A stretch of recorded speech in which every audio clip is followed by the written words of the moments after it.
Hi, this is Jesse from Novaquark. Welcome to Dual Universe Dev Diary. This time we are going to talk about the voxel technology. The idea of voxel is not new. You've seen it in other games already, starting with Minecraft. But we wanted to go beyond the cube-like aspect. We wanted to let people be able to carve out, literally, the world the way they want, to sculpt the world, and to make it more realistic. We wanted also that players are able to build very large structures that you can see from a long distance.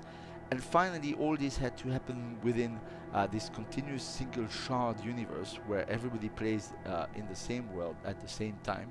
So there were a lot of network technical challenges to make sure that the modifications you make are visible by everybody else. Now, if you're interested, let's take a behind the scene look at how all this is actually working. It all starts for the player with some basic shapes that you are able to deploy in the world, like a cube of course, but also spheres or cylinders or even prism.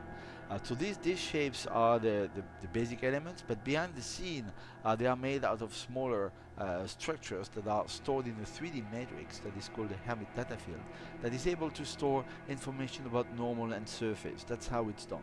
It's called dual contouring, that's the technique we use, but it's actually going further than that. If you look at this huge planet, this is also made out of voxel, and the thing we do is that we store the information of the Hermit data field at different level of detail. So there are not only one Hermit data field, there are many that corresponds to different scale of the world. When you make a modification at one level, at the lowest level, it will propagate to update the description of the planet or the big construct at different level of details. That's how we handle huge things like planets, but also that's how we actually enable people to build huge structures like this space station with the same technique.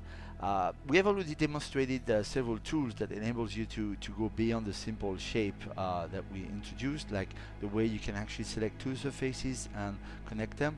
But we also plan to develop things like copy paste. So you see here we are deploying some elementary shapes, and we are able to select a volume and then to copy paste it to reproduce it in other places. There will be other tools like symmetry management tools and many others that we will slowly introduce through expansions as we exchange with you in the community to better understand what you guys need in building. That's it. I hope you liked it. Thank you for watching, and a big thank you to all our backers in crowdfunding. Thank you. Keep spreading the word, and see you soon in Dual Universe.